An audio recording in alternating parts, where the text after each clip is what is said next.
Na zona sul da capital paulista foi inaugurada uma exposição permanente sobre o Adventismo e a gente agora confere na próxima reportagem mais informações sobre esse evento.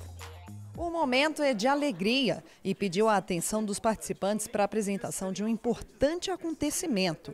A inauguração da exposição de arte permanente, um marco para os fiéis adventistas na região sul de São Paulo. Todos aqueles que aqui entrarem em nosso escritório vão poder conhecer a história da Igreja Adventista. E isso vai ser uma bênção. E a nossa responsabilidade aumenta também no sentido de que a gente possa ter mais influência, que a gente possa ter mais impacto na comunidade através das ações que são realizadas pela Igreja Adventista. Com o tema Memória do Povo Adventista do Sétimo Dia, a mostra de arte está espalhada em 3 andares. No piso térreo, conta o surgimento do Adventismo no mundo. No primeiro piso, conta a história do Adventismo no Brasil, desde a sua chegada até os marcos atuais para a igreja no país. E no último pavimento, retrata a trajetória desse povo aqui na zona sul da capital. Paredes vazias agora passaram a ser paredes que ensinam, que transmitem, que comunicam. Então, eu acho que foi extraordinário. Isso é importante porque pessoas que não conhecem passam a conhecer um outro universo, o trabalho que é feito. Por meio da visita orientada, numa espécie de viagem ao tempo, os grupos foram transportados ao passado. A gente teve a oportunidade de conhecer a história. Como que iniciou o Adventista, aonde iniciou aqui na região do Capão Redondo, do Jardim Ângela, uma história que eu que morei aqui 12 anos não conhecia. A iniciativa surgiu em 2013. A ideia inicial foi do Alex, que é tesoureiro assistente da Associação Paulista Sul. Ele queria pregar também através das paredes, através dos corredores da associação. Me pediu que fizesse alguma coisa nesse sentido. Eu chamei o Christian, que é designer da associação, e nós imaginamos que seria bom usar a história da igreja para pregar alguma coisa a quem nos visitasse. E começamos a pesquisa. A mostra, que reúne mais de 50 quadros, foi produzida pela artista portuguesa Marília Almeida.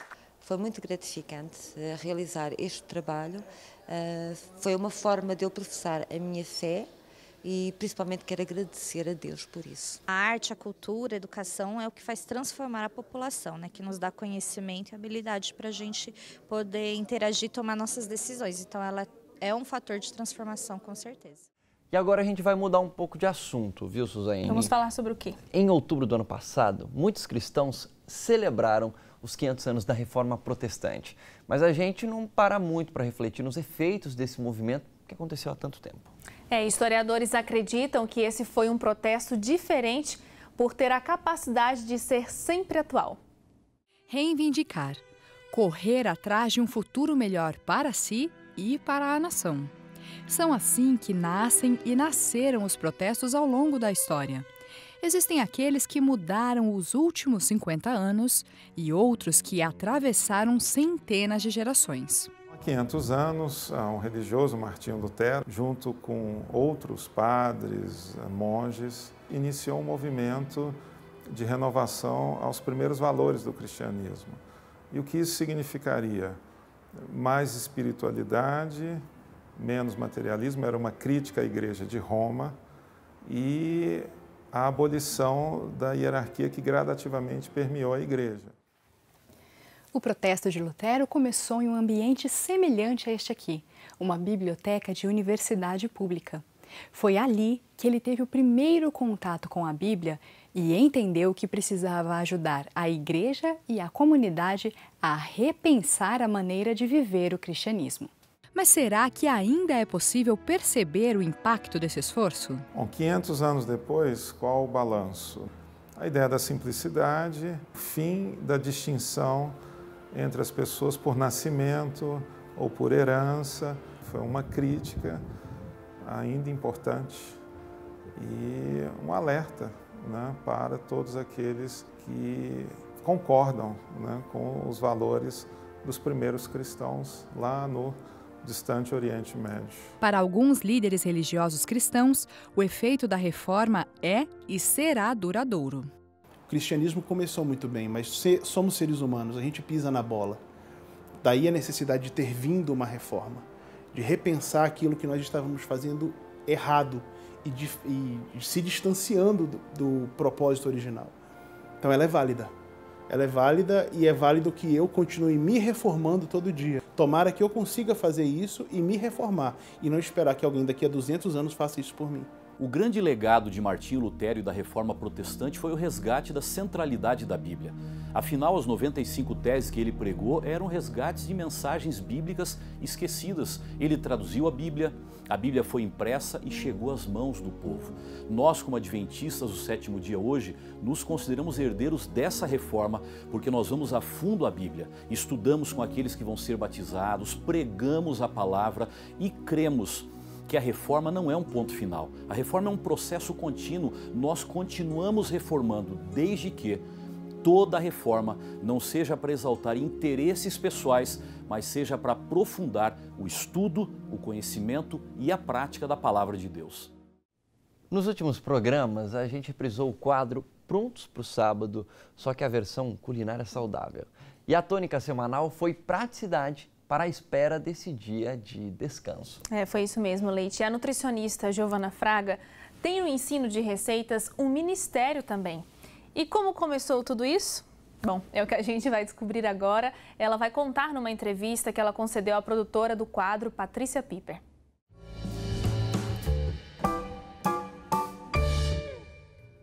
Ao longo dos últimos programas, a gente tem conversado com a Giovana para aprender um pouco como mudar a nossa alimentação. Mas essa mudança, na verdade, aconteceu primeiro na vida da Giovana e é por isso que a gente vem conversar com ela agora. Tudo bem, Giovana? Tudo bem, Patrícia. Conta pra gente, assim, você é nutricionista de formação, mas nem sempre você seguiu essa linha vegetariana, né? O que mudou exatamente?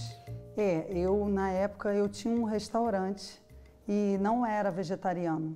E aí eu tive, na minha comunhão com Deus, eu senti a necessidade de mudança.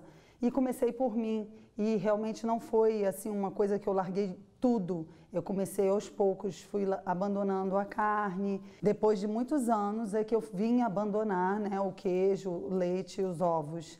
Então, assim, não tem que ser gradativo realmente. A gente não pode, de uma hora para outra, parar com tudo. E deve ser com prazer. Eu tenho prazer nisso. A gente tem que se motivar através do conhecimento também que eu busquei. Eu comecei a ter conhecimento em relação a isso, que na minha consagração e também em saúde. Eu hoje tenho muito mais disposição do que eu tinha antigamente. E isso a gente tem que passar para as pessoas. E eu sinto a necessidade de utilizar a minha profissão para trazer mais saúde. E eu tenho feito isso com meus pacientes. Eu tenho uma senhora que está comigo sendo acompanhada por mais de 90 dias e ela era insulino dependente e hoje ela está usando a minha alimentação saudável, o que eu ensino para ela, e não está usando mais insulina. Então o alimento também pode ser a cura? Sim, com certeza. Hipócrates já falava, faça do teu alimento o teu remédio, do teu remédio o teu alimento. Então um médico, né, já falava isso. E a gente está trazendo isso para a vida das pessoas, trazendo um benefício na alimentação. É verdade que as crianças têm uma certa dificuldade de começar, mas a gente tem que introduzir sempre tentando, não pode desistir, porque o oferecimento do mercado, o marketing, as cores, os sabores, os paladares, eles conquistam muito a criança. E a mãe tem que ter consciência disso. Porque... Essa questão da mãe, assim, eu conversei com um médico, né? E um pediatra, e ele falou para mim assim que a responsável pelo lar é a mãe, né? Isso é uma coisa que recai muito sobre a gente. E aqueles que não têm condições de ter uma empregada ou de ter uma cozinheira para vou lá e não preciso fazer. Como é que a gente vai se envolvendo e ganhando esse gosto assim pela cozinha? Porque é difícil, né? Primeiro de tudo, que eu comento com as minhas pacientes e nas minhas palestras, que você tem que ter os ingredientes em casa. Se você não tiver uma farinha integral para fazer um bolo natural, um bolo de farinha integral, como é que você vai fazê-lo? Então você precisa realmente comprar, substituir. Uma mudança ali na despensa. Isso, começa ali. E aí você, quando você for lançar a mão, quando for na sua despensa, você tem a farinha integral. Não tem só também o industrializado, né? Exatamente. Aí você vai começar a substituir. E usar sempre, começa não com 100% integral, mas você pode começar parcialmente integral. É uma questão de tempo e uma questão de querer também. Exatamente. Tá Se eu certo. desejo saúde para minha família, eu vou buscar essa saúde onde quer que ela esteja. Tá certo, então. Então acesse o nosso blog, reveja aí como foram essas receitas nos últimos programas com a Giovana e quem sabe assim a gente consegue estar mais saudável e sempre prontos para o sábado.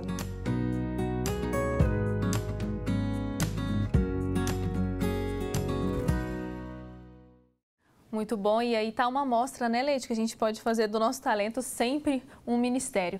Bom, Revista Novo Tempo chegou ao fim, mas antes de terminar esse programa, eu quero desejar aqui ao meu companheiro de trabalho feliz aniversário, porque Obrigado. hoje, 2 de fevereiro, aniversário. completa mais um ano. Parabéns, viu, Leite? Que Deus te abençoe muito. Obrigado, Suzane. E bom, tá sendo meu aniversário, mas tá sendo o final das nossas férias aqui no Revista, Também. viu? Porque na semana que vem a gente volta com programas inéditos. Se você quiser rever algum dos nossos materiais, pode acessar o nosso blog novotempo.com/jornalismo. Tem também nossas redes sociais, né, As Suzane? nossas redes sociais e os nossos sites parceiros que aparecem agora na sua tela. A gente se vê no próximo programa, né, Leite? Exatamente, programas inéditos, até com algumas surpresas, viu, Suzane? Então aguardem, viu, gente? O próximo programa tá recheado de surpresas para vocês. Tchau, tchau. Bom fim de semana. Tchau.